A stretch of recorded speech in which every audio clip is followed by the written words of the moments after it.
देखो टुनटुनी, मैं तुम्हें पहले ही साफ बता देता हूँ, अंडे में से बेटी नहीं निकलनी चाहिए, क्योंकि तुम जानती हो ना, मुझे बेटियाँ बिल्कुल पसंद नहीं है। अगर इस अंडे में से बेटी निकली तो ध्यान रखना, मैं उसको जान से मार दूंगा।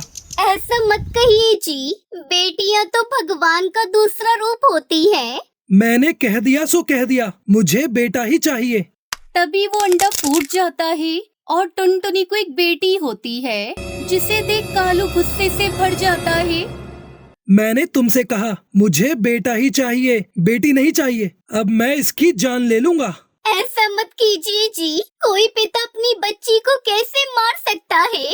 इसे छोड़ दीजिए, इसके बदले भले ही मेरी जान ले लीजिए। टुनटुनी के लाख मिन्नत करने के बाद भी कालू उस बेटी को जान से मारकर जंगल में फेंक देता है और टुनटुनी रोती रह जाती है।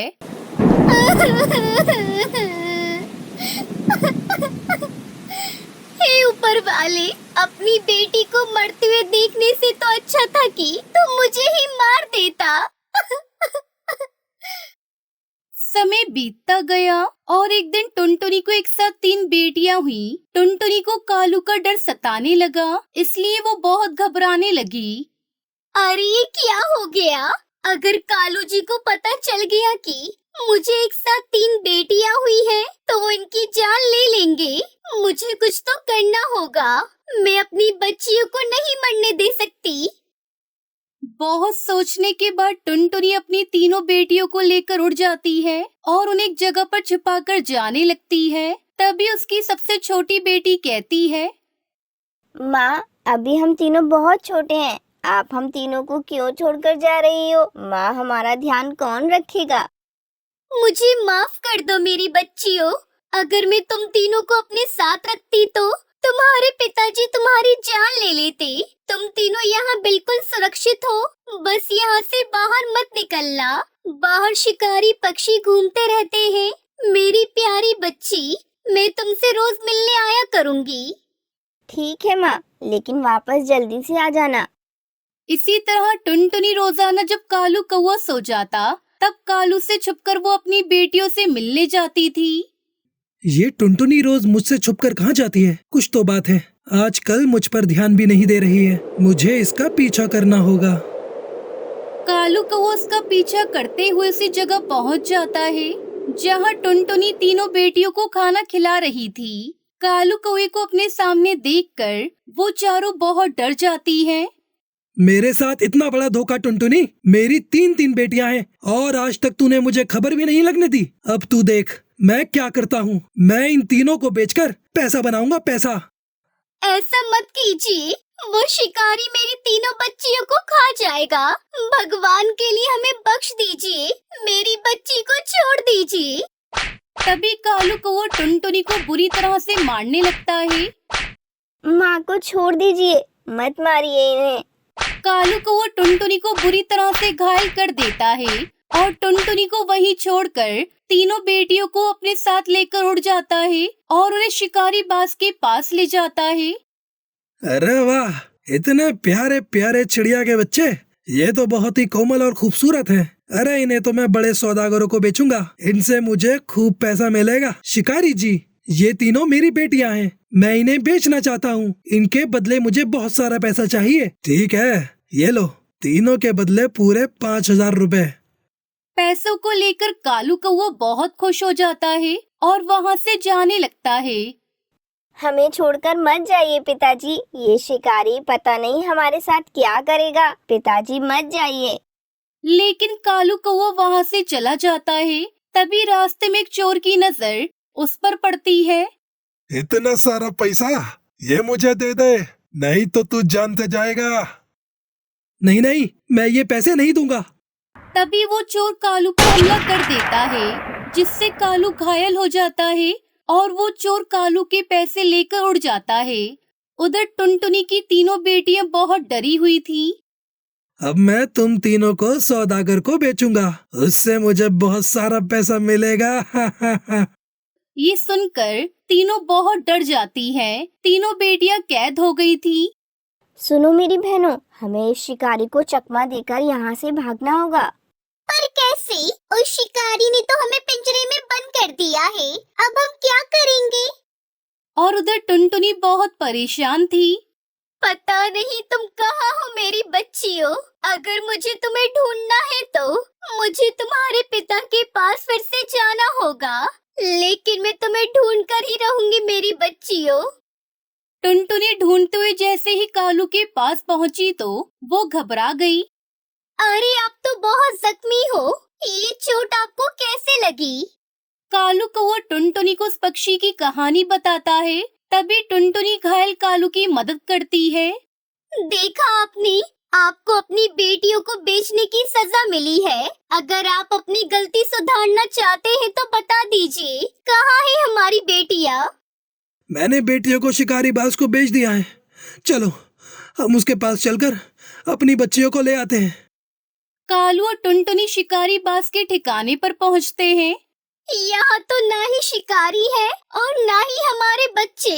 वो शिकारी हमारी बेटियों को कहाँ ले गया? कहीं उसने हमारी बेटियों को खा तो नहीं लिया? वो शिकारी किसी बड़े सौदागर को चिड़िया के बच्चे बेचता है। वो जरूर हमारी बेटियों को उस सौदागर के पास लेकर गया होगा, पर वो सौदागर कहाँ रहता है ये मैं नहीं जानता। अरे ये तो बहुत मुश्किल हो गई। अब हम कैसे ढूंढेंगे अपनी बच्चियों को? उधर शिकारी बाज उन तीनों को सौदागर शिकारी उल्लू के ठिकाने पर ले जाता है। ओए ओए, अरे वाह, ये बच्चा तो बहुत ही उम्दा है। इन्हें खाकर तो मुझे बड़ा मजा आ जाएगा। बहुत खूब शिकारी, ये लो अपने पूरे 50,000 रुपए। शुक्रिया सौदागर जी। लगता है अब ये सौदागर हमें खाकर ही रहेगा। इस सौदागर ने हमें खरीद लिया है, अब हम नहीं बच पाएंगे। वैसे अच्छा ही है, हम जीकर भी क्या करेंगे। वैसे भी हमारे खुद के पिताजी ने हमें यहाँ बेच दिया। पता नहीं हमारी माँ किस हाल में होगी, जिंदा होगी कि नहीं। अब हम जीकर भी क्या करेंगे। सही कहा, माँ होती तो हमें जरूर बचाती। वैसे भी माँ के बिना जीवन नहीं होता। क्या पता माँ जिंदा हो। चलो हम यहाँ से भागकर अपनी माँ को बचा लेते हैं। इतना बोलकर तीनों एक साथ वहाँ से निकलकर भागती हैं। तभी सौदागर भागती हुई सबसे छोटी बेटी सुनहरी को अपने पंजों में दबा लेता है और शिकारी से कहता है, अरे ओ शिकारी, तेरे होते हुए बच्चियां भाग गई, इसलिए अब मैं तुझे एक बच्ची के ही पैसे दूंगा। ला मेरे बाकी के पैसे वापस कर, नहीं तो मैं तुझे ही खा जाऊंगा। शिकारी बाज पैसे वापस नहीं लौटाना चाहता था, इसलिए वो सोच में पड़ गया कि अब वो क्या करे। मैंने तो तुम्हें बच्चियां दी थी, अब वो भाग गई तो इसमें मेरी कोई गलती नहीं है। अब मैं तुम्हें कोई पैसे वापस नहीं देने वाला। इतना बोलकर शिकारी बाज पैसे लेकर वहाँ से भागने लगता है। तभी सौदागर उससे कहता है, ओए जहाँ भागना है भाग जा, एक दिन मैं तुझे मार कर खा जाऊंगा। ये सुनकर शिकारी बाज वहाँ से भाग जाता है, लेकिन उसके मन में डर बैठ जाता है कि सौदागर शिकारी उल्लू से पकड़ लेगा तो छोड़ेगा नहीं। फिर वो अपने घर पहुँचता है तो देखता है कि कालू और टुनटुनी उसी के घर में उसके इंतजार कर रहे थे। शिकारी भाई, हमें हमारी बच्चियां वापस कर दो, हम आपका पैसा आपको लौटा देंगे। इनकी दो बेटियां तो सौदागर के पास से भाग गईं। क्यों ना इन दोनों को ही सौदागर को दे दूं। मैं उसके पैसे लेकर भागा हूँ, वरना वो मुझसे बदला जरूर लेगा। ठीक है, मैं तुम्हें तुम्हारी बेटियों के पास ले चलता हूँ, चलो मेरे साथ। तभी शिकारी कालू और टुनटुनी को उसी शिकारी उल्लू के पास ले जाता है और कहता है, सौदागर जी, वो दो बेटियां तो भाग गईं, लेकिन कोई बात नहीं, मैं उनके बदले में उनके माँ बाप ले आया हूँ, आप इन्हें खा लो। माँ पिताजी आप दोनों, पिताजी आपको तो चोट लगी है, माँ मुझे बचा लीजिए माँ। ओए ओए, ऐसे कैसे बचा लेगी तेरी माँ? तू अभी मेरे कब्जे में है और तू अब मेरी खुराक बनने वाली है।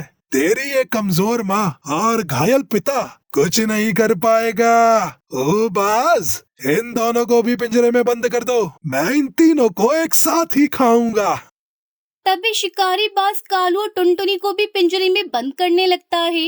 ये सब बाकी दो बेटियां छुपकर देख रही थी। वो दोनों अपने माता पिता को बचाने के लिए शिकारी के पास आती हैं और उस पर हमला करने लगती है। तभी सौदागर और शिकारी मिलकर सभी को पिंजरे में बंद कर देते हैं।